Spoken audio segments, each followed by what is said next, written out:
Welcome back to Elevated Thoughts. This is part 3 of our 9/11 docuseries, where today we have the privilege of speaking with quite a distinguished guest, the former top dog, if you will, or acting director of the CIA, who also served as the presidential daily briefer to President George W. Bush before, during, and after the attacks of 9/11, Mr. Michael Morell. Today, Michael will share his firsthand account of those events, his experience leading the CIA, and some insights on today's global security climate. He's also the author of The Great War of Our Time, the CIA's Fight Against Terrorism from Al-Qaeda to ISIS, and hosts Intelligence Matters, the Relaunch podcast, where he discusses pressing security challenges and interviews other experts in the field. Currently, Mr. Morell is the global head of the geopolitical risk practice at Beacon Global Strategies, advising leading companies on national security issues. We hope this installment will offer a valuable perspective on the past, present, and future of the state of global security. So without further ado, here is that interview. Michael, we are so grateful to have you. This is going to be an unbelievably valuable experience for us and our listeners.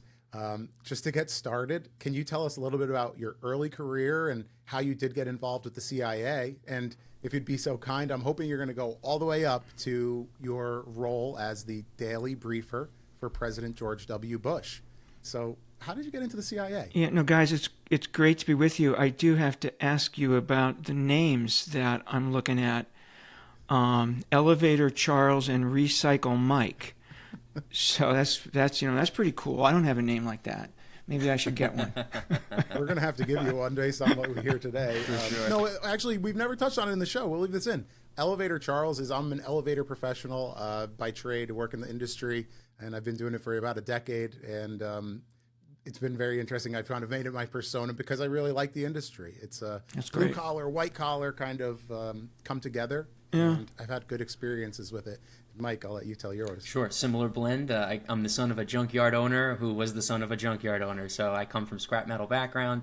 And then as the industry's evolved over time, I found myself kind of in the environmental compliance end of it and the burgeoning electronics recycling industry. So hence the name Recycle Mike moniker. Very cool. Very cool, guys.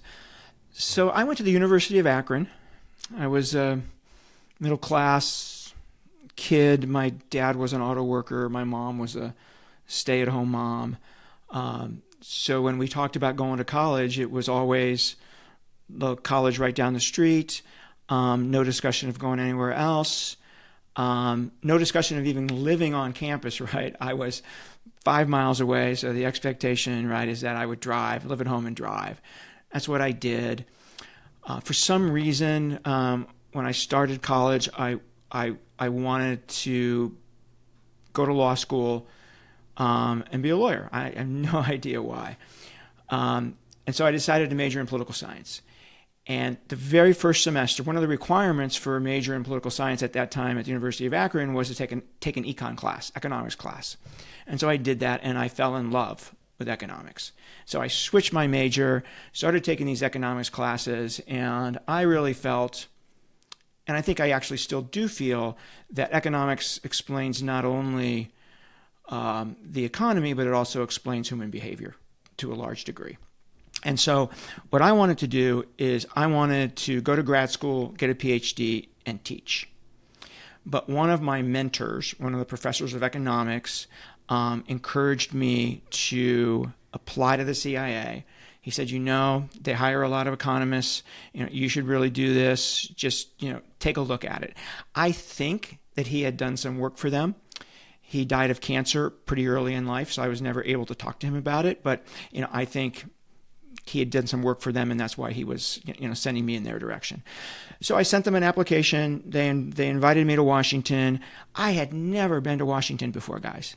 Never, right? So I saw this as a great opportunity to see our nation's capital on the taxpayer's dime with absolutely no intention, right, of taking a job if offered, which is for your listeners a great way to go into a set of interviews, right? Not wanting the job. So totally relaxed, right? So I had 10 interviews, 5 the first day, 5 the second, and I was blown away. I was blown away by the mission to protect the country And I was blown away by the particular mission of, your job is not to make policy. Your job is not to get involved in politics. Your job is to put together the pieces and tell the president what you think you're looking at, right? Totally objective. That was very attractive to me, I think, because of my economics background, right? Analytical, yeah. Yeah, absolutely. So I was blown away by that. I was blown away by the capabilities they could tell me about, which weren't very many, right? But still blew me away, right? This young kid, I think I was 21 at that point, young kid from Akron, Ohio. And then most importantly, I was blown away by the people I met. I was blown away by how smart they were. I was blown away by how nice they were. I was blown away by the sense of family that I felt, which is really one of the defining characteristics of the CIA.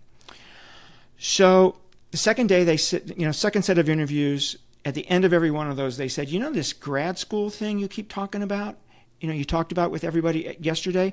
Well, if you come here, we'll send you to grad school. First at night, and then if things go well for you career-wise, we'll send you back to school full-time.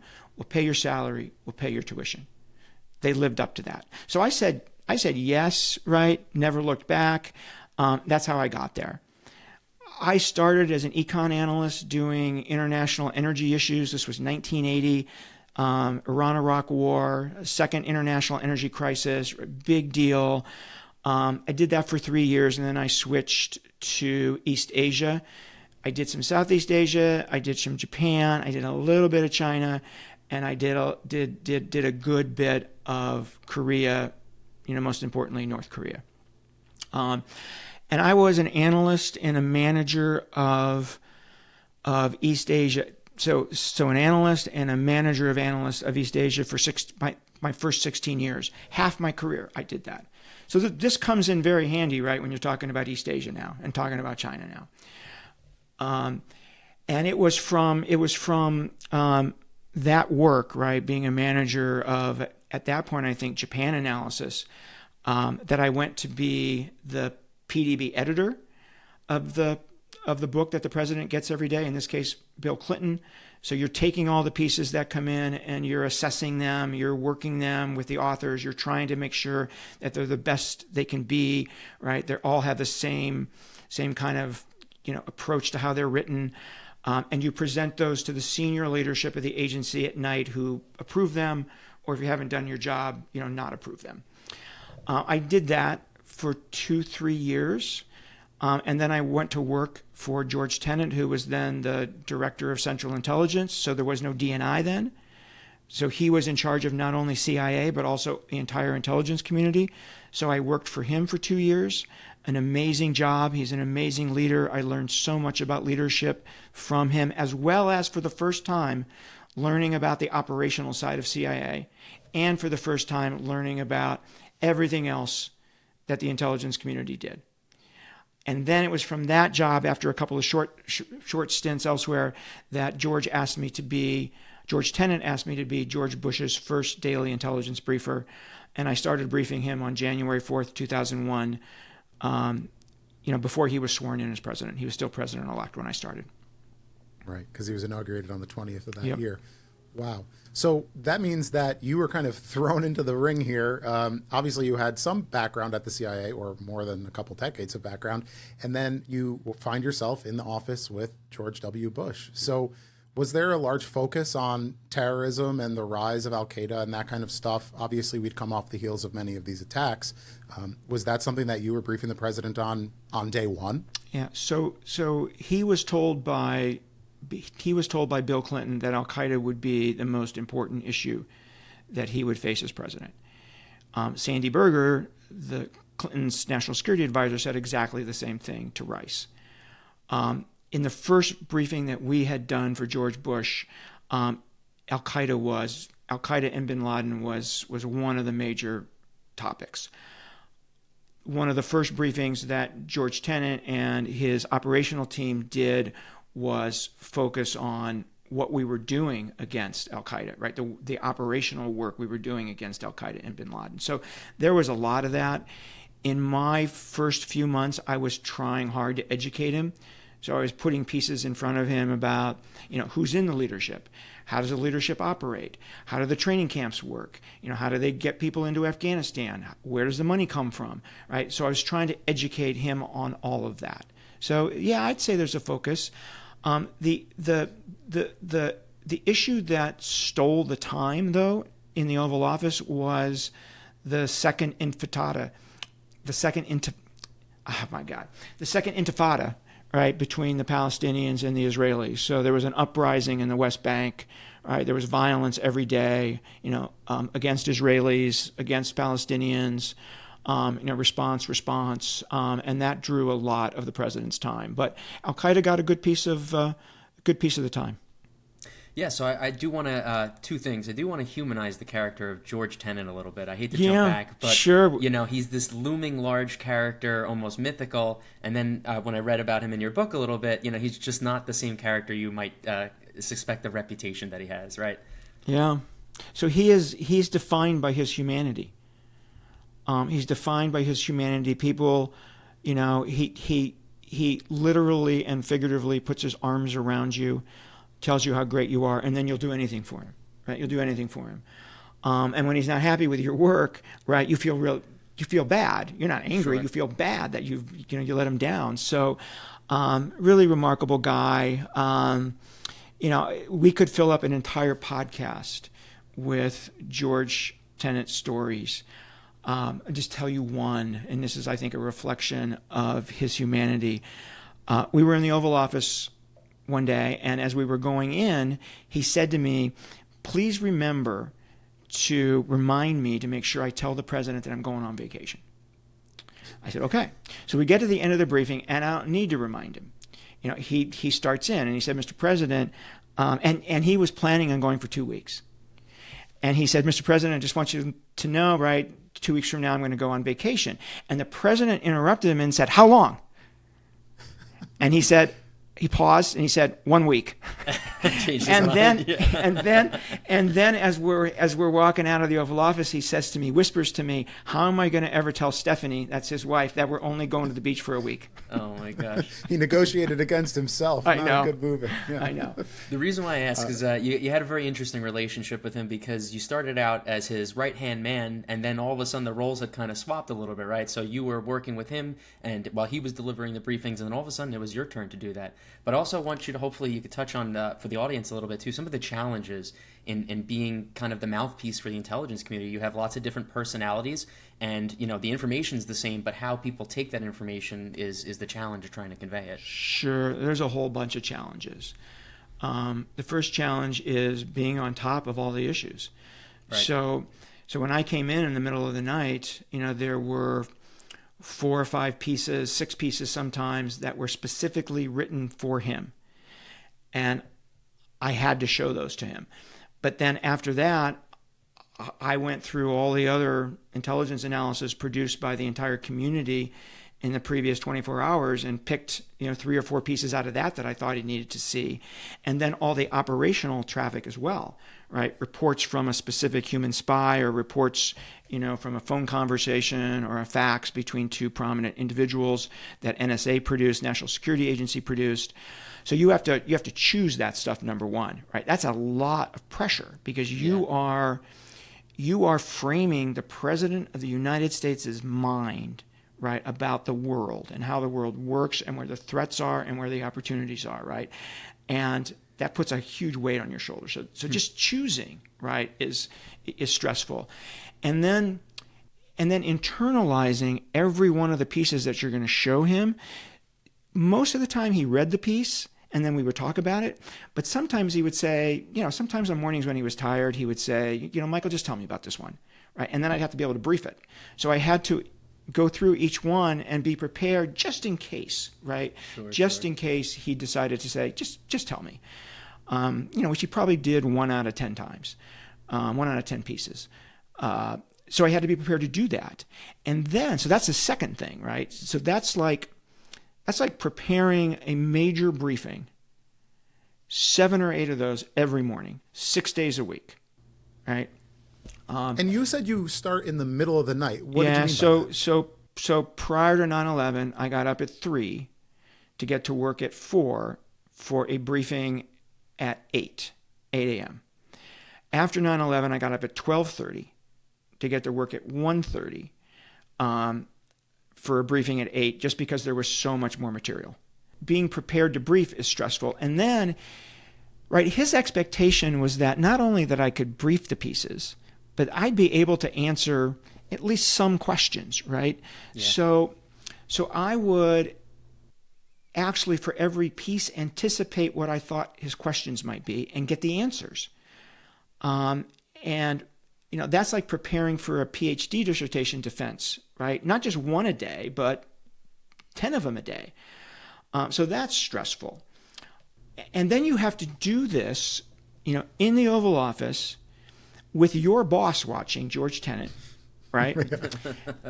and the vice president and the national security advisor and the White House chief of staff watching. I used to tell people the president's not the issue in the room. It's everybody else. Well, having listened to a lot of your material and reading, I've read most of your book. I haven't finished it yet, but I do look forward to finishing it. It did sound like you and President George W. Bush had a pretty good relationship where it became very conversational, and he really trusted you as a very close ally. Yeah, and that made me want to. He absolutely did that. We learned that we both liked baseball, so we would actually, talk baseball scores, in the morning before the briefing started.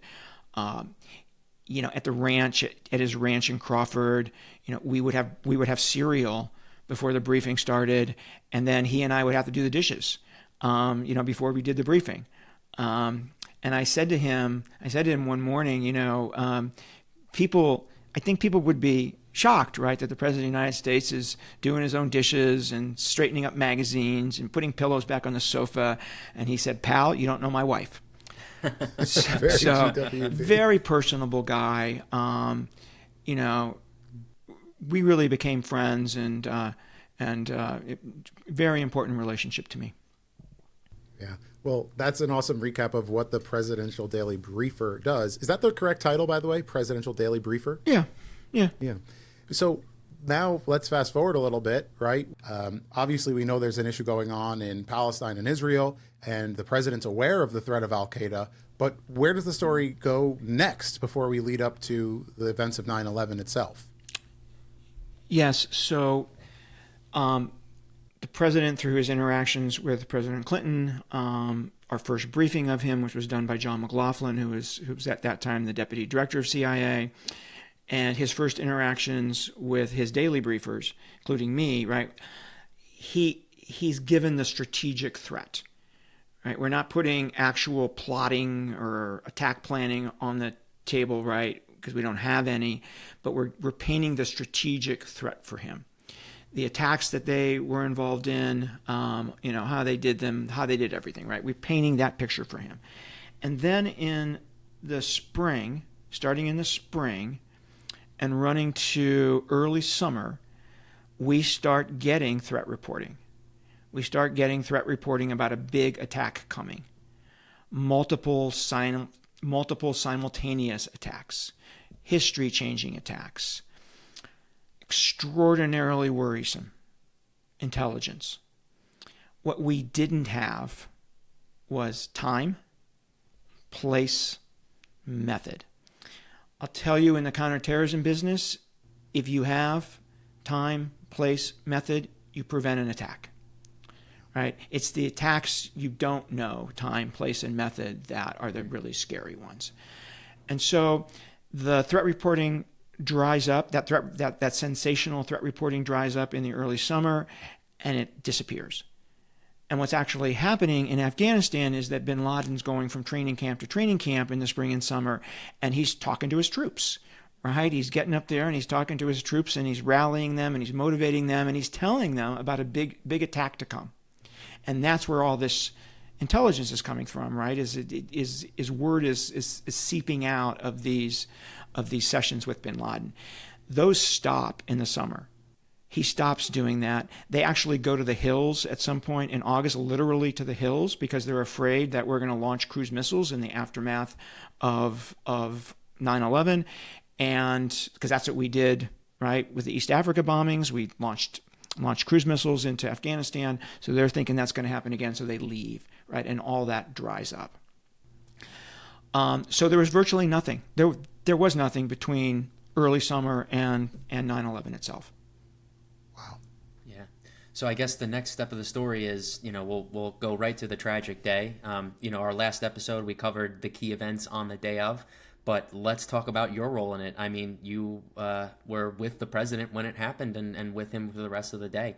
What are for me, to kind of age myself to the audience a little bit here, I'm 35 years old. I think everybody has that one memory. If that there's just one thing that sticks out on 9/11 glaringly, we all have it. What is your one memory that just pokes out of that day?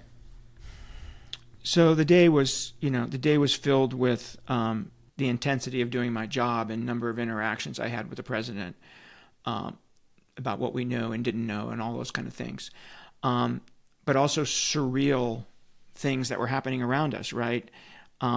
Seeing standing on Air Force One, watching television and seeing the first tower collapse, right? Surrounded by senior White House officials, not the president, but other senior White House officials. The strongest memory is as we were returning to Andrews Air Force Base that night, the president's military aide, the guy that carries the nuclear football. And by the way, one time when we were at Crawford, he and I were together in the car, and he jumped out to run into an office, and he left the nuclear football in the car with me. How cool is that? Yeah. How cool It might is have cost him that? his job now. It was at that moment that I figured out that I couldn't launch the nuclear weapons. Right. Anyway, he and I became friends. The lights in Air Force One had been dimmed. This is in the staff compartment, right? And that's where I sat.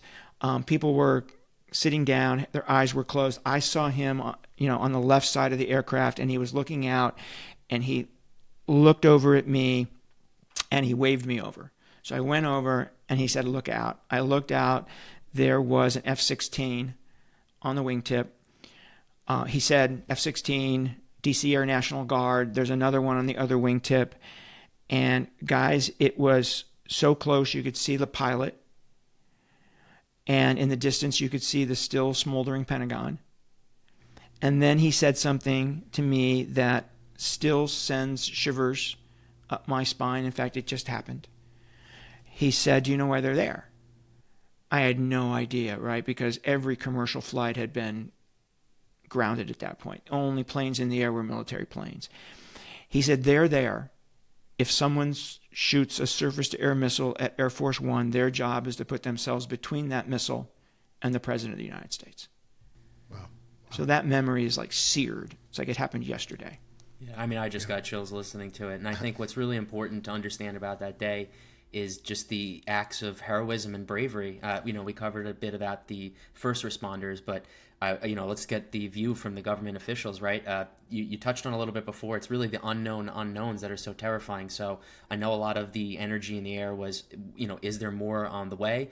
How do professionals in your position under, as you described it, a surreal situation, manage to come back, focus, and start responding and really managing the crisis? So my job, right, is to communicate what we're doing and what we think analytically to the president, right? George Tenet was there in the morning to tell him what we were doing operationally, right? CIA was the first on the ground in Afghanistan, right? We're working with the Northern Alliance to defeat the Taliban, and George is the commander-in-chief of that operation, right? He's think of him as the combatant commander for that war in Afghanistan, right? So he's telling the president every morning what's happening, in the war that's happening on the ground in Afghanistan. I'm providing all the analysis. Back at the agency, there's a massive shift in resources overnight. Right? People who literally were working on Indonesia, 5 people working on Indonesia one day, right? On September 11th. On September 12th, they were working on terrorism. Moving money around, moving resources, the focus, right? It was intense. It was absolutely intense. Yeah, no, I think that's what people tend to forget about a component of this story. Our intelligence community prior to this attack was, geared up for the wrong enemy, right? We came on the back of winning the Cold War. It was an apparatus that was actually winding down as part of either peace talks or de-escalations. So while you had intelligence community members kind of, ringing the alarms and trying to get the principal's attention on this, I think it's important to note, if I remember correctly, there were only 6 Arabic speakers in the intelligence department prior to 9/11. The size of the intelligence community was just not equipped for that. So, maybe you could talk a little bit more about the rapid changes at the CIA, right? Just post 9/11. Yeah. So don't forget that the resources that Congress gave to the CIA had declined by 25%. 25% decline in dollars, 25% decline in staff employees between 1991 and 2001. So 2001, we were at our nadir of dollars and people. This is the Cold War peace dividend, right? Bill Clinton's Cold War peace dividend. And in that decade, we were kind of lost. What's our role, right? But that all changed for me when I went to work for George. Because when I went to work for George, I saw this man obsessed with Al-Qaeda, literally obsessed with Al-Qaeda. Writing personal letters to the president and his national security colleagues about the threat they pose, writing a personal letter to the president saying, give me more money to deal with this problem. So, after 2 things happened, best way to put it, I think 2 things happened at CIA.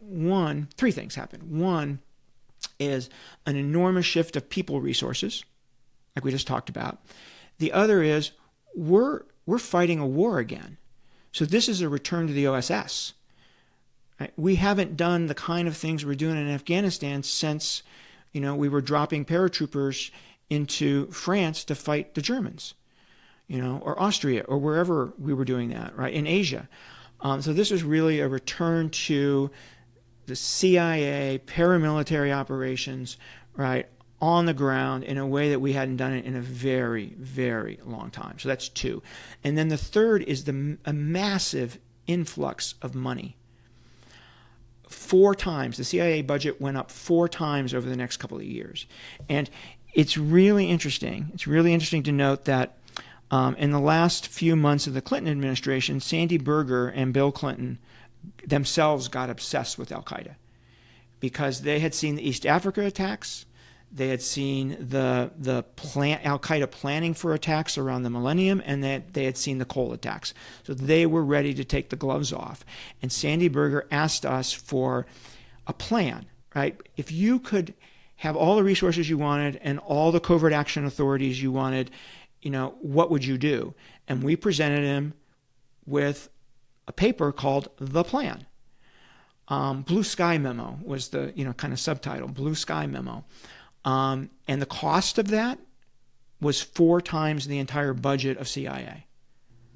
So that third piece, right, is this money starts to flow, which allows us, right, to do more and more and more and more, right, to protect the homeland, which was the goal.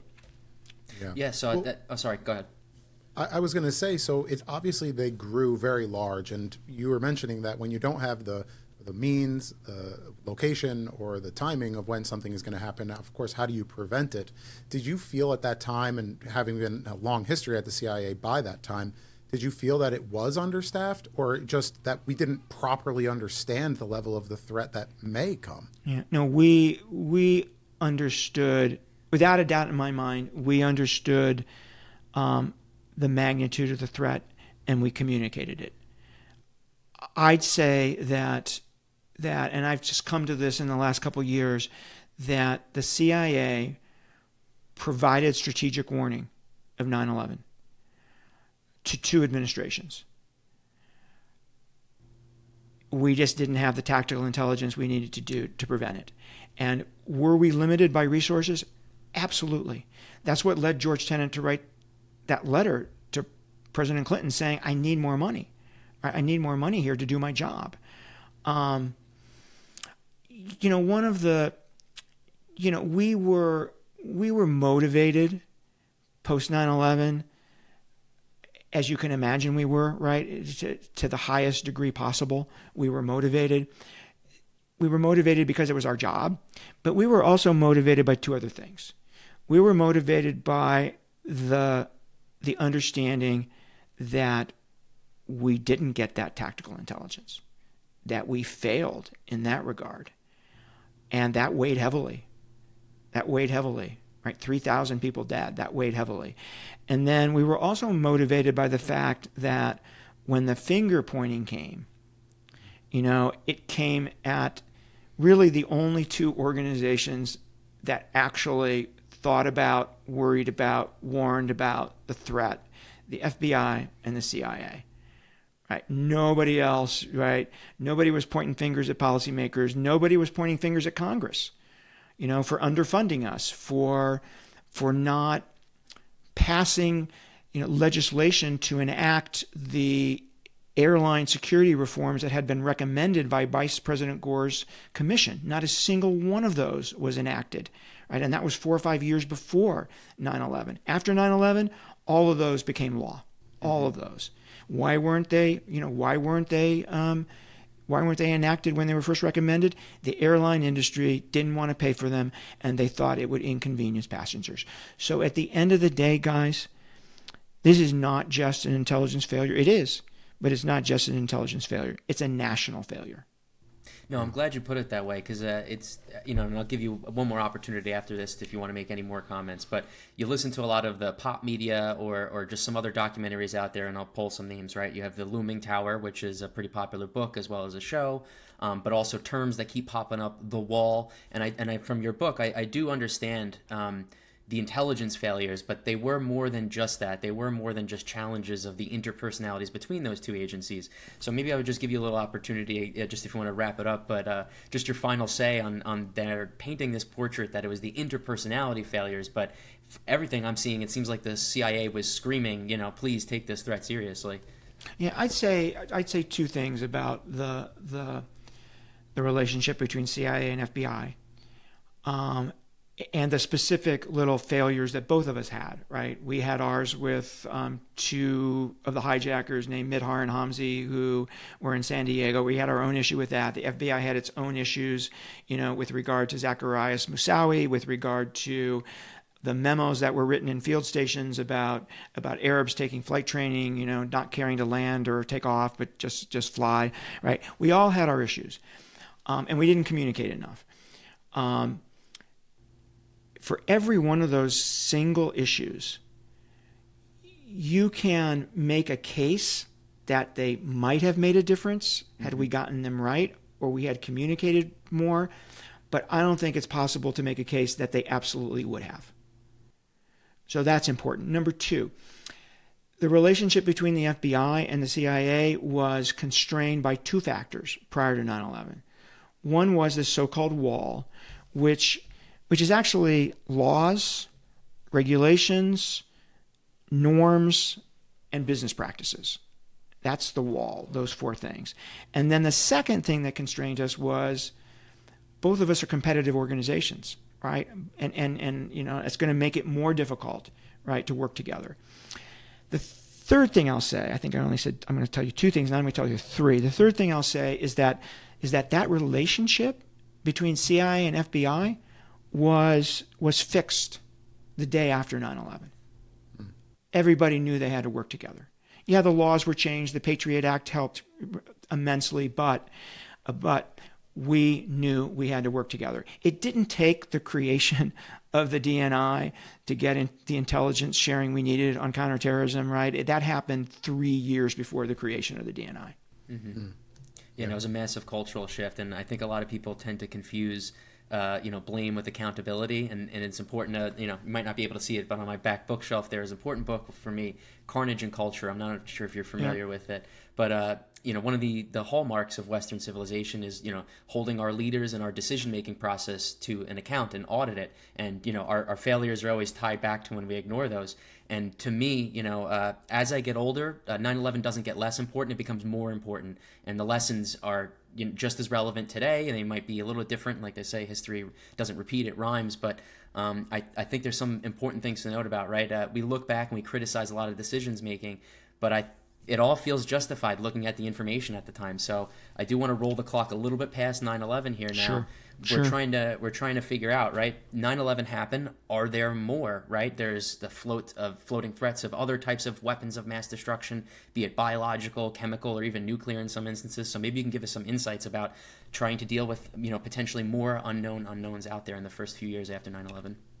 So the threat reporting spikes after 9/11, right? And the spike in threat reporting is a function of actual plotting for another attack in the homeland, and a whole bunch of people reporting anything they hear, and a whole bunch of people doing what we call poison pen letters, right? So, I was dating somebody for 5 years, we broke up, it's been 2 years, I feel terrible, and I make a phone call and say, she's a terrorist. Poison pen letter. So just a tremendous amount of threat reporting that we had to run every single one of those down.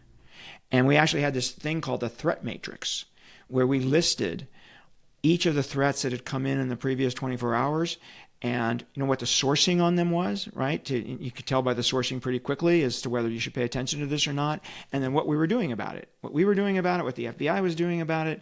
And somehow the President of the United States got his hands on a copy of this and said to me, I want you to go over this with me every morning. So there'd be 40, 50, 60 of these things. And I would have to be on top of each one because, when we first sat down in the Oval Office, he would say, Michael, tell me about 33. That sounds pretty bad. And I have to be ready to talk about 33 and say something more than what's there, right? I have to tell him whether he needs to worry about it or not. So there was a tremendous amount of threat reporting. As we progressed, past Afghanistan, when they escaped, out of Afghanistan, some going to Iran, some going to other places on the planet, but most of them going to Pakistan, the threat modulated over a period of time. They first went to the settled areas, to the cities of Pakistan, and they continued to plot. And that's why we saw some that's when Daniel Pearl happened, right? We saw some pretty significant attempts to attack the homeland again. When the Pakistanis decided to work with us, and by the way, no better partner working with us on Al-Qaeda. The Pakistanis took more Al-Qaeda guys off the battlefield than every other country in the world combined. So when they started to work with us, now they had their issues with other terrorist groups, right, and with the Taliban doing things we didn't like, but on Al-Qaeda it was a different story because they saw Al-Qaeda as a threat to them too. So once that happened, Al-Qaeda couldn't stay in the settled areas of Pakistan. They couldn't stay in the cities anymore because they were being rounded up. So they left and they went to the tribal areas of Pakistan, really no man's land, but this area between Pakistan and Afghanistan. And when they first moved there, their capabilities took a dip because they were in a brand new place. They had to learn how to communicate. They had to learn how to, bring money in, raise money, train operatives, right? They had to do all of that in a brand new place, so they had to relearn. But one of the things that you learn about terrorists, two of the things you learn about terrorists when you work counterterrorism is, number one, nothing more important than a safe haven. Nothing more important than a safe haven, which is why ISIS-K is becoming the threat today that it's becoming. And they had that in Afghanistan. They had that to some extent in the settled areas. They lost a bit of it when they first went to the Fatah, but they regained it, right? And they regained it. So they went to the Fatah in the summer of 2003, and by the summer of 2005, they conduct an attack in London. So they're back.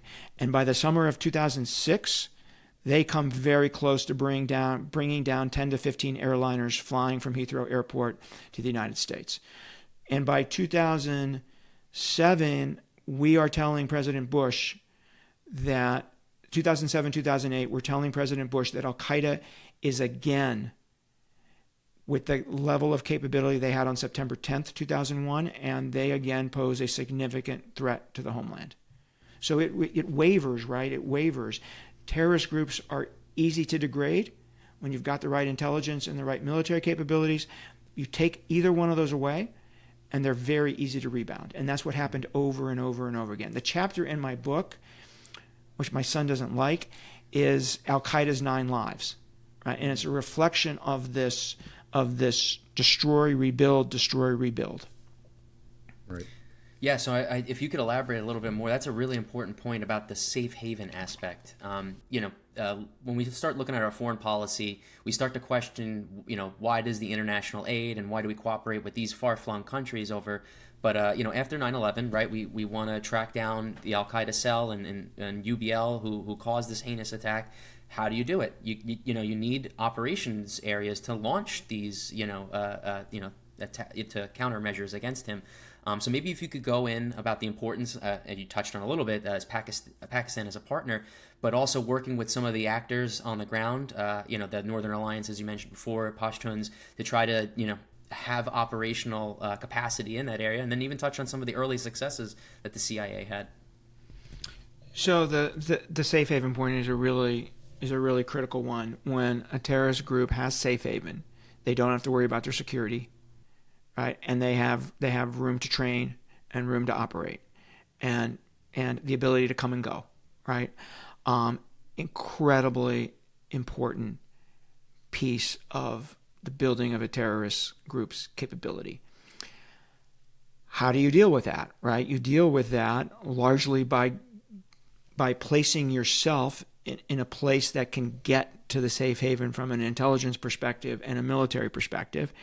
And that takes partners, right? So when they were in the FATA, when they were in the tribal areas, and we were trying to get at them, Afghanistan was absolutely, our presence in Afghanistan was an absolutely essential element, right? Because we could go across the border. We could send our agents across the border.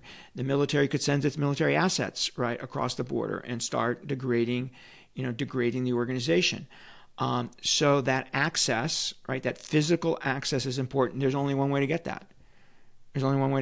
Right? So if you're looking at ISIS-K today, they're kind of in the seams between Afghanistan and Pakistan and Afghanistan and Tajikistan, right? They're hard to get at. And we're not in a place, I don't know much here, but I don't think we're in a place to be able to collect the intelligence we need on them and to take action against them if necessary. When you mentioned that Pakistan acted as a very strong ally, does that have anything to do with the fact that our stance after the 9/11 attacks was, hey, if you're harboring al-Qaeda, you are acting as an enemy to the United States? Or was it based off of previous alliances? It was more so the threat of retaliation by us, and they were like, we'll step in line. Is that kind of... Absolutely. President Bush said to President Musharraf, if you're not working with us, right? The phrase he used, right? The phrase he used in the State of the Union, right? You're working against us. And Musharraf needed to make a decision, and he took some time to make a decision. The analysts at CIA thought he would make the other decision, thought he would not agree to work with us. So surprised the analysts when he did. And I think the position the president took on you're either with us or you're against us absolutely influenced President Musharraf. Yeah. Well, tell us a little bit more, or maybe one that comes to mind, of one of the successful counterterrorism operations that was carried out. I know we've heard stories about missed opportunities, but what were some of the successful situations that we went into? Yeah, I think the best one, because it is, it's so powerful, was the August 2006 multiple airliner plot. Right. So the idea the terrorists had was to put the ingredients to make a bomb into different containers and stuff. Containers, yeah. Right? Different containers, and then mix them on the plane and blow the plane up. It wasn't clear whether they were going to blow it up over the Atlantic Ocean or whether they were going to blow it up, over the United States. What's really impressive about that is we stopped that attack, but it's also how we stopped it, right? So this was 3 countries working together. This was the United States, the United Kingdom, and Pakistan working together to collect the intelligence because this was, there were discussions between al-Qaeda guys in London and al-Qaeda guys in Pakistan that the Brits and the Pakistanis were collecting. And then we also brought our own collection to that, right? So again, partnerships, right? Partnerships, the importance of partnerships, the importance of alliances, right? Played out in the sharing of all that collection. And then the other interesting thing about that particular success is it was both operational in terms of the collection, but it was also analytic, because it wasn't clear to us what they were doing until an analyst who remembered what they had done in the Philippines in the early 1990s, where Khalid Sheikh Mohammed and Ramzi Youssef, right, the mastermind of the first World Trade Center bombing, and Khalid Sheikh Mohammed, the mastermind of 9/11s, right, early 1990s, they're in the Philippines, and they're planning to bring down multiple airliners by putting explosives on a plane. An analyst remembered that and said, this is what I think they're doing. That then enabled, right, a lot of operational work on the ground to deal with those explosives. And at the end of the day, we stopped an attack, significant attack, that would have been on the magnitude of 9/11. Right, right. It's amazing that, you know, not your failures, but the failures of the nation, or when we witness the attack, it's very much in our faces. And Sure. the successes very rarely get celebrated like that. Frankly, I'd never even heard of it. So Sure. thank you for sharing that. And look, you know, I'm smart enough to know that's the way it is, right? And you know, the reality is when we fail, we fail. So I do want to roll the clock ahead a little bit here. Sure. We got to talk about getting UBL, right? All these years in the making. And we don't have to go too deep into the story. I know a lot of people cover that. I definitely want to get just your personal feelings about it. You're working towards capturing and neutralizing this person who committed one of the most heinous attacks. After it happens, you know, do you feel like now you've lost a sense of purpose, or is that kind of that downtime of trying to recalibrate yourself, or is it just move on, you know, mission continues? So, you know, post 9/11, you know, we have two missions, right? One mission is to make sure there's not another attack, and that's really the priority, right? No more attacks. And then the second mission is to get those people who did 9/11, right? And bin Laden, interestingly, plays in both of those, right? Because he's still the head of Al-Qaeda. It turns out that we didn't know it at the time, but it turns out that he is a very active manager, micromanager. That's what we learned from the intelligence we got at Abbottabad. We thought he was, right? We thought he was a figurehead. No. He was actively managing the organization. He was a damn good manager, right? So he plays in both of those. Get the people that attacked us on 9/11, but also prevent the next attack. So we were focused on him. We never took our focus off. We followed every lead until it ended. It was frustrating, right? A lot of the leads, we got to follow him, but we knew, right, this is not going to lead anywhere.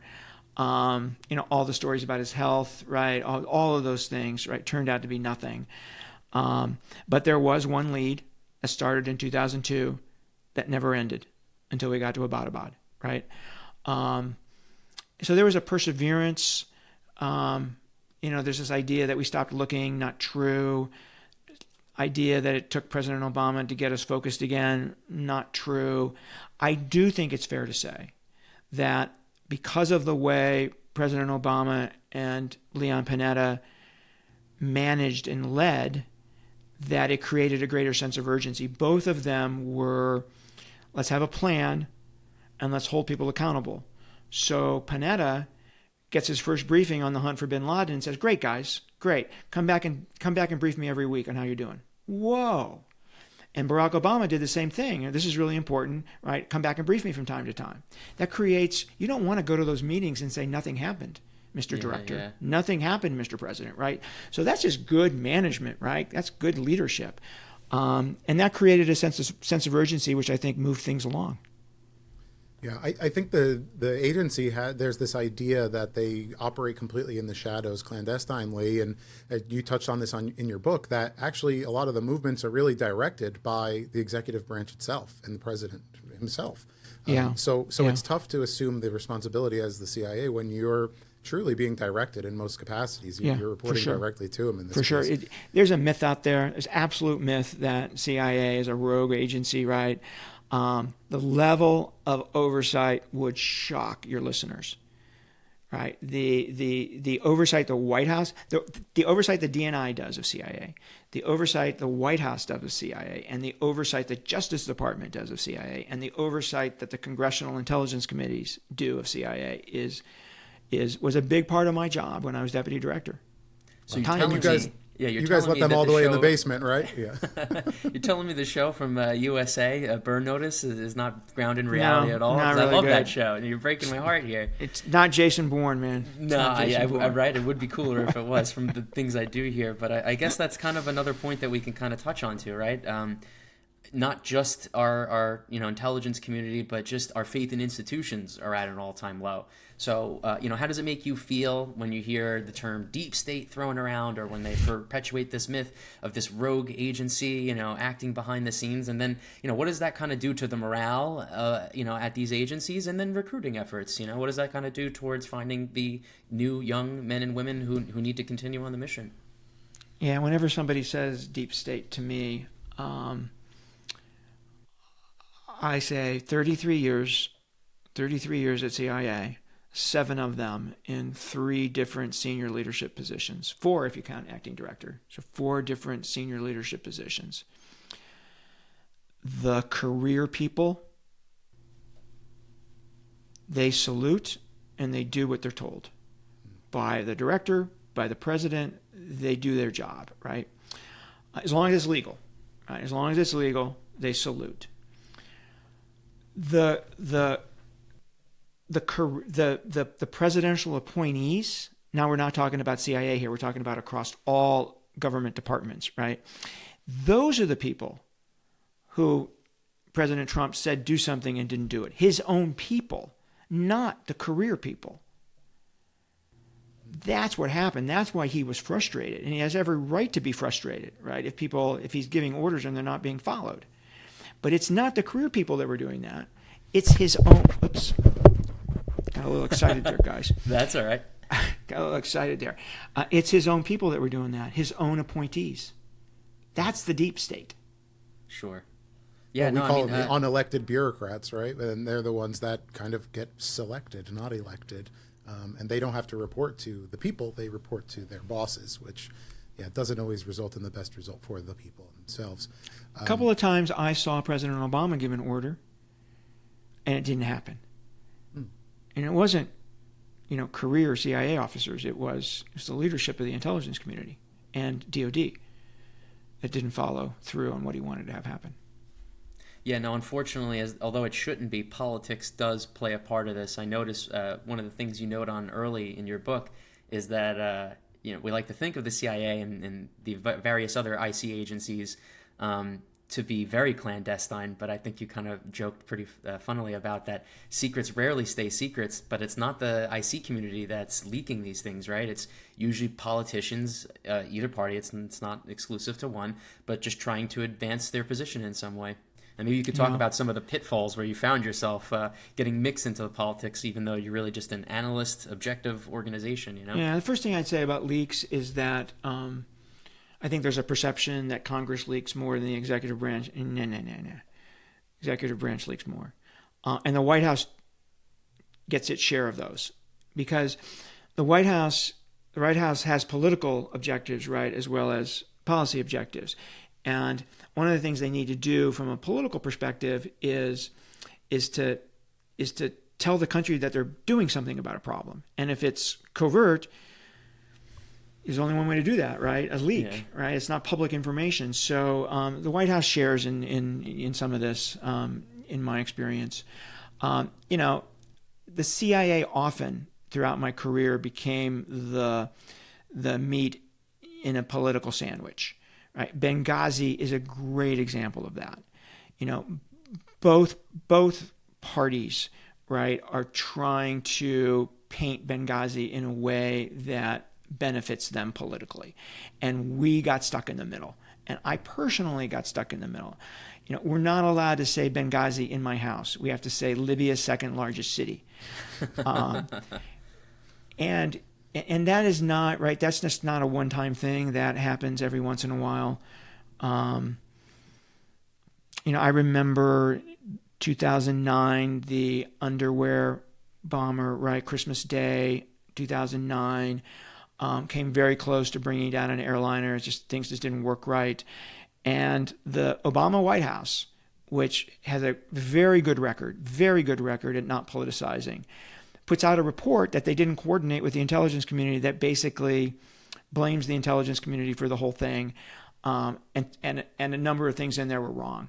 And I'm the head of analysis at that point, and my analysts are pissed about this report. So I had to go down and talk to them. And I had to say, guys, nothing trumps presidential politics in Washington. Nothing.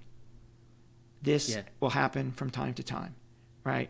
You did a great job. We'll do a better job next time. We'll learn from what happened here. Let's get back to work. Yeah. I remember you told a story, maybe you could recount, of I think it was the vice president under George Bush, Dick Cheney, and he was constantly parroting this debunked, I would call it, information about Iran. Is that something that I recall hearing? So there were two things, right, that brought us to war in Iraq. One was our belief, nobody had to press us for this, our belief that Saddam had weapons of mass destruction. And the second was that Saddam might give those to a terrorist group. So if you're the president of the United States and somebody tells you those two things, right, you need to act, right? You need to act. We can't have a nuclear weapon going off in New York City. And by the way, you asked earlier about Al-Qaeda and weapons of mass destruction. We learned right after 9/11 how far along they were in all of those, including getting their hands on a Pakistani nuclear weapon. Scared the hell out of us. Scared the hell out of George Tenet, scared the hell out of the president. It's what led us to do many of the things that we did, including enhanced interrogation techniques, right? We were afraid a nuclear weapon was going to go off in New York City. Yeah, when you look back, everything is so easy to rationalize, right? I mean, because when you have the intel that was available at the time, it really did seem like, how could you not after 9/11, right? How could we not follow up on these things? Right, exactly. There were, George Bush and George Tenet and I met every morning in his office in the old executive office building, and then would walk across to the West Wing. And there were many mornings where the threat reporting was so significant that Tenet would say, I think we're going to get hit today. Wow. So that was the mindset, right? That's the degree of worry there was. I don't know where we were, but we ended up going backwards when you guys wanted to go forwards. That's all right. Well, let's go way forward. I mean, we've touched on a lot of these things. We've touched on the growth that the CIA and probably the intelligence community at large has seen since the attacks of 9/11. Has that growth trajectory continued? And from what you know from the outside, no, you're shaking your head, do you think that we're set up right now to address, obviously, a high level of threats, I would imagine? You go on the State Department website right now, it lights up red. Don't travel to anywhere. So you're shaking your head. No, we don't have this current setup. Yeah. So two things happening, right? One is that there are other extraordinarily important issues, right? In addition to terrorism, China, Middle East, Ukraine, Russia, right? The first land war in Europe since World War II. The biggest land grab in Europe since World War II. A major strategic inflection point in the Middle East that could still spill over to regional war in the weeks and months ahead. And China is the long-term threat, right? Absolutely the long-term threat. It's the pacing threat. Those are out there, right? So that vies for people's attention. There's a law of physics, right? And the law of physics is there's only 24 hours in a day. And if you're having a meeting on China, you can't have a meeting on terrorism at the same time. You can't. Right? So, and then resources shift, right? So money, so from post 9/11, 2002, 2003, all the money that flowed to terrorism, started leaving in 2013, 2014, and was going to China, rightfully so. Okay. And now these other issues, right? Ukraine and the Middle East. So there's less resources in terms of the division of the pie, and the pie is getting smaller too, right? So the funding for the intelligence community is going down. And I don't think the intelligence community has enough resources focused on terrorism today. You guys know that I just wrote this piece in Foreign Affairs about the lights are blinking red again, right? That There is a lot of, and this is largely based on what U.S. officials have said publicly. I don't know anything from behind the scenes, right? I just know what Chris Wray has said over and over and over again about his concerns of attacking the United States. And he has said, I don't have the resources to deal with this. He has said that in front of Congress. So I don't think they have the resources they need. Well, yeah, that's a little alarming, and definitely within the kind of the backdrop of all of this. So while we are trying to honor the memory of 9/11, trying to understand the mistakes that were made so we could be better prepared for the future, that is the goal. You know, we keep asking ourselves, could this happen again? And it seems like we have some of the similar preconditions there. So maybe you could, tell us about some of the tools and things that we're using that are hopefully changing the landscape a little bit. I know drones and AI are the big buzzwords, but even the way the drone program is changing. I mean, it's changed the whole dynamics on a battlefield, what they can do besides just reconnaissance or precise targeting, right? Swarm drone armies and things like that. Maybe you have a little more insights to those for us. Well, probably not on those specific tools, right? Because that would require, a level of access that I actually stay away from. I still have my clearance, but I don't go asking questions I shouldn't be asking. Gotcha. But I would talk broadly. I'll talk broadly. The CIA's got really 3 jobs with regard to technology. One is to understand what the adversaries are doing with technology, right? Where are they on AI? What are they applying it to, particularly in the intelligence world and the military world? So really understanding where they are and what their capabilities are on all those high technologies that are so important to the future of our economy and the future of our military and intelligence capabilities. From AI to computer chips to quantum computing to 5G, right? All of those, absolutely critical. 5G, 6G.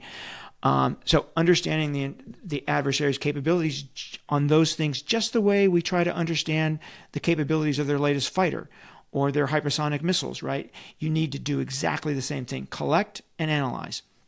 The second thing they need to do is our adversaries are using these technologies against us, right? It's really hard to be a CIA operations officer in a world of ubiquitous technical surveillance, right? You are on every camera, right? When you step out of that embassy, you're on, dozens and dozens of cameras when you walk 1 mile. How do you do an operational act in that environment? How do you do an operational act when they can follow every step of your phone? And if you're walking and you don't have a phone, that raises red flags for them from a counterintelligence perspective, right? So this is really hard. This is really hard. So you have to counter the adversary's use of technology against you. And then the third thing is you have to use technology against them. Just as they're using technology to catch spies, you got to use technology to catch spies, and you got to use technology to help our operation succeed, right? And this only, getting this right only happens one way. Getting this right only happens if the intelligence community and the military, quite frankly, work with the private sector and work with startups and that entrepreneurial, spirit in Silicon Valley that is so important to driving these technologies forward. You can't wait for them to end up at, a Beltway bandit or end up at a defense contractor. Too late. You got to get it early. And you got to work with those companies. CIA has something called Incutel, which invests in companies, takes CIA seed money and invests in companies that they think will make a difference. But it's too slow. This is all too slow in a world where technology is just racing ahead. So CIA's tried to do a number of things to accelerate this process and bring in the technology they need, bring in the capabilities they need to understand the other guy's technologies. But it's not going fast enough. It's not going fast enough. Yeah, and it's not an arms race; it's a digital cyber race. And I've done some research on what's called MDOE, multi-domain operating environment. It's a factor of modern warfare, where it's no longer the goal is to bomb a city and level it. The goal is to weaken that whole nation by infiltrating their systems, their institutions. And potentially that's some of what we've been seeing over here going on from the adversary, just confusing us, dividing us. And we all feel that in our everyday lives. Yeah. Just the source of it. Yeah, to your point, Charles, I just read a terrific PhD thesis from a guy at Georgetown about how the Russians define war, right? And it's not just combat. It's just a whole bunch of things, right? And there's two things about that. One is it tells you when they use these things, they think it's war. And when we do them, right, when the State Department in the Obama administration was doing democracy work in Russia, Putin saw that as war because that's the way he defines war. Right. So he saw it as war. It's why he hated Hillary Clinton. It's such a simple tie over, right? Like we have gone our entire nation's history fighting communism, and to think of, okay, they're a communist nation. Of course, they would think democracy is undermining them and they want to fight for it. So very common, but you don't think about it that way over here. Yeah, which brings us, I think, to a really, really important point, right? We just talked about how the Russians see war, right? It is so important, right? Understanding the capabilities of your adversaries is hard, but technical intelligence, can really help you do that. So if you're trying to understand the latest Chinese fighter, right, you can collect all this technical intelligence, give it to really smart, aerospace, scientists who work at CIA, and they can give you a pretty good sense of, how that baby operates. Understanding the intentions of the adversary, understanding what Xi really thinks about Taiwan, or what Putin really sees as a negotiated settlement that he would see as a win, right? Those take spies sitting right next to you. Yeah. Right? And there's this big push for open source intelligence, which absolutely there's so much available now in open source, but it doesn't solve the intention problem. I also think it opens the door for misinformation, the open source stuff, right? Because it's just way in your face. Sure. With QAnon comes to mind, right? So many people threw their lives away for that. Too many chefs in the kitchen kind of situation, About a month ago, there was a piece in the Financial Times that said that President Xi had told the leader of the UN, the head of the EU, that his perception was that the United States was trying to goad him into attacking Taiwan because we wanted him to do that so we could destroy his military. That's what he thinks. Isn't that interesting? Isn't that really interesting? Isn't it important to know that? Isn't it important to know that Saddam has actually gotten rid of his weapons of mass destruction but doesn't want to tell anybody because he doesn't want the Iranians to know? Right. Having that asset close is extraordinarily important, even with all this technology, and even with all the difficulties. Human reporting, having a source in the right place, remains as important as it was way back in the Revolutionary War. Yeah, that really speaks to it. So I guess one of the best things we can kind of go now is, what is the Michael Morell roadmap, right? So if you were still in government, you were still the deputy director or acting director, what are some advice you can give to the current administration? What are they not doing? What do they need to focus more on? Yeah, Mike, I want to be careful with that because I'm not there. Sure. Right, I'm not there. And, I've given you my perception of, not enough resources on counterterrorism, not moving fast enough on technology. Two big caveats. One is I'm not there.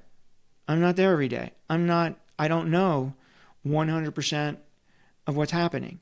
So one big caveat, be careful what I say, right? Sure. So, even when you know everything, you can be wrong, right? When you don't know everything, you're often more wrong, right? Or wrong more often. The second thing I'd say is that even when you know what you have to do, like we got to figure out how to operate in this ubiquitous technical surveillance environment. Easier said than done. Figuring it out is really hard. And that's true of both getting things done in CIA, and it's really true of policy. And one of the things I learned pretty quickly in the sit room at deputies committee meetings was that as hard as intelligence is, policy is a heck of a lot harder. Policy is a heck of a lot harder, right? People are very quick to say that Putin has successfully deterred Biden from doing more in Ukraine, right? Let me make you the president of the United States for a sec and say, we we think he might be serious when he's talking about the use of tactical nuclear weapons. All right, Mr. President, what do you want to do? Yeah, right. That's it's quite some shoes to fill in. Yeah, Exactly. I don't have all the pieces, and I'll be afraid enough to make that kind of assessment. So I just want to be careful and not say, if I were the director, if I were the deputy director, I'd do these things. I guess a better question might be, what does the heat map look like? Where are areas? I mean, this is kind of your forte, right? The head of global risk. Where should we be putting our eyes on? I think a lot of people assume politics to be hyperbolic, and people are just saying these things as a motivation and to achieve certain policy objectives. But I think people do underestimate kind of the countries that are working against us, but also the non-state actors that are still actively working against us. Yeah, so I think it's pretty simple. There's a tier 1 category, right? The tier 1 category is China, Russia, Iran, North Korea, because they can put a nuclear weapon on the continental United States. Pretty big deal. And terrorism. That's tier 1, right? A lot of other issues. Fentanyl coming across our southern border, right? And killing 100,000 Americans a year, right? Overdosing a year. That's a big deal. Not as big as North Korea putting a nuclear weapon on Los Angeles, right? So there's a bunch of issues in tier 2, and you got to do all of those. You got to you got to walk and chew gum at the same time. I think doing all of that is absolutely doable. We are the most powerful country in the world. We got the biggest and most dynamic economy in the world. We can do all of this. I think you got to be organized about it, and you got to put your resources in the right place, and you got to hold people accountable. Remember, we talked about Barack Obama and Leon Panetta holding people accountable on the search for bin Laden, right? All of these things you want to do, right? You want to get spies up close to our adversaries, hold people accountable, do what Leon Panetta did, right? Come back and tell me every week what you're doing against the Iranians, what you're doing against the North Koreans. People will perform. So, at the end of the day, it's pretty simple, I think. People talk about foreign policy being hard, and it is hard. I just said it's hard. It's hard to figure out the details, but George Shultz, Secretary of State under President Reagan, once said that foreign policy is pretty easy from a strategic level. Tell the adversary what you think. Tell your adversary what you really expect of them. Do what you say. You draw a line. You say if somebody crosses it, you're going to take action. You got to do that. And third, carry a big stick and hope you don't need to use it. You do those 3 things, the world will be an ordered place. Yeah. Well, Michael, what a better place to end it than that. We're really, really grateful for your time as ever. This was a great opportunity for us to hear some of the inside information that you were able to share. And we're just really proud that we've been able to put together something here that kind of honors the memory and the legacy of 9/11, but also shares some of the, the closest possible person to a situation like this, and to be humble about it, but so proud as well of what you did. And that's actually what I wanted to ask you as the final closing thought here. After your career in politics and intelligence, what do you find is your most proud achievement of that period of time in your life? So since I left, or your time in the agency? I was trying my time to in ask. the agency. Yeah, I think people might think it's getting bin Laden. It is all of the terrific young officers who I saw grow into senior officers, and hopefully helped some of them. I am particularly proud of the fact that during my time as a manager of analysts and a leader of analysts and the head of all analysts, that we made tremendous strides with regard to women in analysis. When I first started, the vast majority of analysts were men, and the entire management structure and leadership structure was men.